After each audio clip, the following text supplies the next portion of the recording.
सितंबर का जो महीना होता है ना, वो बेहद खास होता है। मेरे लिए तो बेहद खास है क्योंकि मेरे भाई का जन्मदिन सितंबर में होता है, मेरी माँ का जन्मदिन सितंबर में होता है। और मुझे सितंबर का महीना और भी अच्छा इसलिए लगता है क्योंकि वो चतुर्मास का महीना होता है। 7 सितंबर रविवार का दिन है, पूर्णिमा है, साल का पहला चंद्र ग्रहण है। जय श्री कृष्णा, जय माता दी। कैसे हैं आप? भाद्रपद की पूर्णिमा का महत्व, ये सबसे चमत्कारी पूर्णिमा बोली जाती है। वैसे तो आपको लगता होगा कि मैं हर पूर्णिमा में ऐसा ही बोलती हूँ, क्योंकि मैं आपको सच बताऊं कि हर पूर्णिमा अपने आप में बहुत महत्वपूर्ण होती है।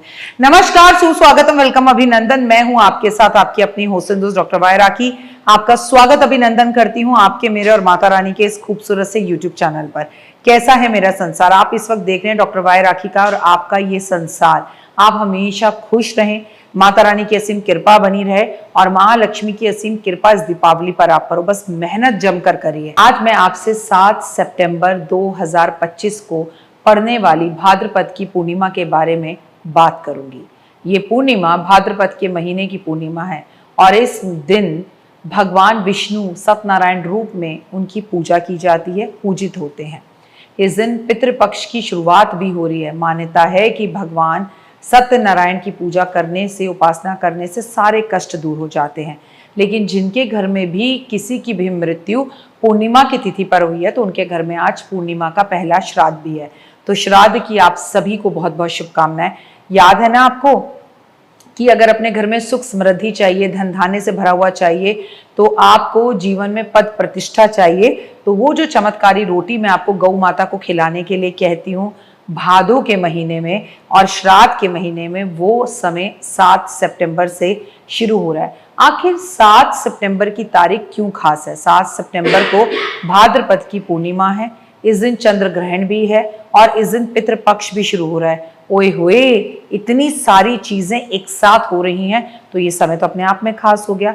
सितंबर में कब, मैं आपको बताऊं कि भाद्रपद की पूर्णिमा है तो मैंने इसका समय लिखा हुआ है 7 सितंबर रविवार का दिन 2025 और भादों की पूर्णिमा और पूर्णिमा का पहला श्राद्ध। ठीक है।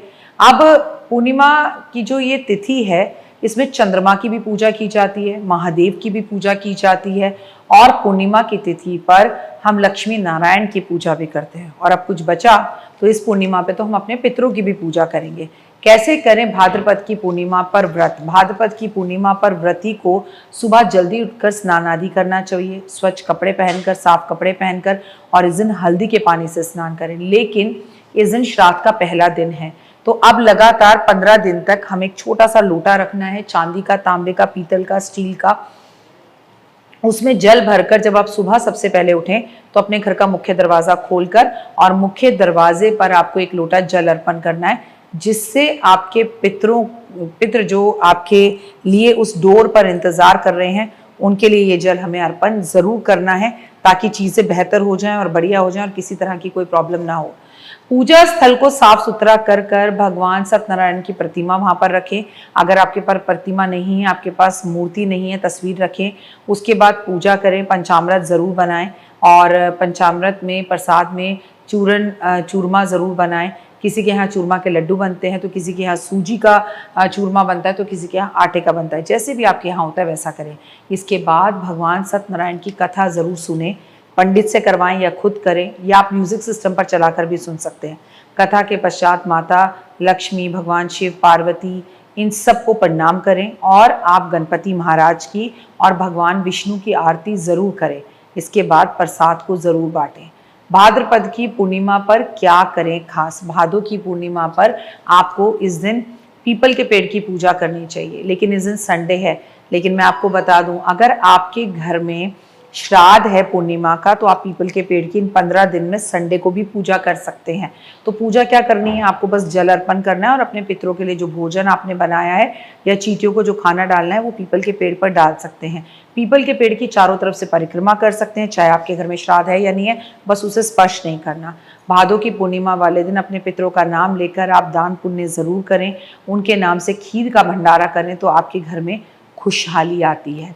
इस दिन उन लोगों को श्राद्ध करना चाहिए जिन लोगों के अपनों की मृत्यु पूर्णिमा तिथि पर हुई थी, मैंने पहले बताया। और अगर आपके यहाँ पूर्णिमा का श्राद्ध नहीं भी होता तो आप चमत्कारी रोटी बनाकर गाय को खिलाएंगे। क्या ये रोटी अगर आपने 15 दिन खिला दी, 15 दिन में 2 दिन भी खिला दी, जिस दिन आपके घर में श्राद्ध है उस दिन भी खिला दी, तो आपको पूरे वर्ष का फल मिलेगा। भाद्रपद की पूर्णिमा पर क्या करें दान? इस दिन अन्न का दान करें, इस दिन आप कंबल दान करें, इस दिन सफ़ेद मिठाइयों का दान करें, ब्राह्मण को वस्त्र दें तो हुए, और दिन धन का दान करें। चांदी का दान करना बहुत ही शुभ माना जाता है। एक चांदी का सिक्का महादेव पर अर्पण कर कर आ जाएं, it is more than enough. इससे घर में बरकत आती है, घर की हर चीज़ जो है वो चमकने लगती है, माँ लक्ष्मी की कृपा होने लगती है, जीवन सुखों से भर जाता है। भाद्रपद की पूर्णिमा पर चंद्र ग्रहण भी है, और ये ग्रहण क्या भारत में है? जी हाँ, भारत में है। 7 सितंबर को भाद्रपद की पूर्णिमा के दिन चंद्र ग्रहण होगा, और ये पूर्ण चंद्र ग्रहण होगा। ये भारत में भी देखा जाएगा, लिहाजा चंद्र ग्रहण का सूतक काल भी मान्य होगा। चूंकि सूतक काल पूजा पाठ, भोजन, पानी ग्रहण करने को लेकर सभी चीज़ें, शुभ कार्य जो है वर्जित होते हैं। ऐसे में पूर्णिमा में दान स्नान जो करना है सुबह 4 बजे उठकर जल्दी करिए। चंद्र ग्रहण का समय जान लेते हैं और फिर सूतक काल का भी समय जान लेते हैं।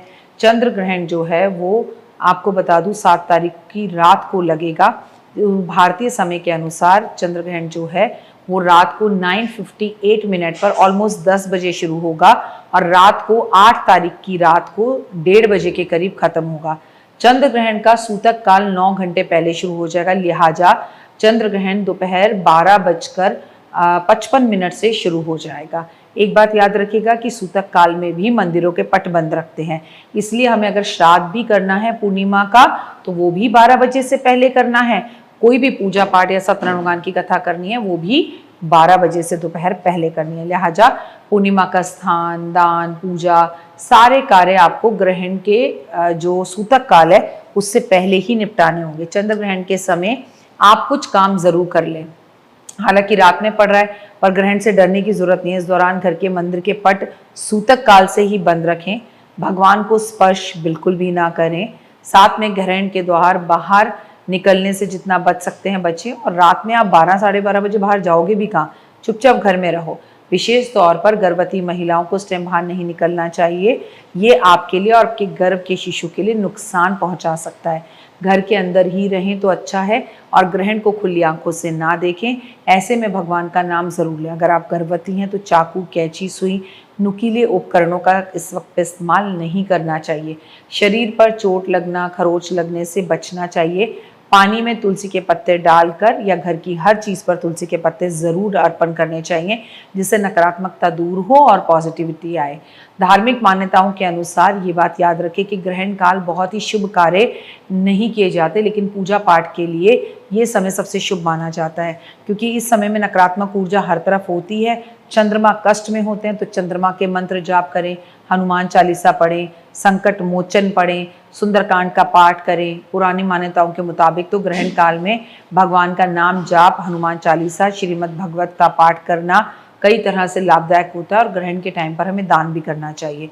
चंद्र ग्रहण में हमें क्या दान करना चाहिए? चावल, दूध, दही, चीनी, सफ़ेद रसगुल्ले या छाया पात्र।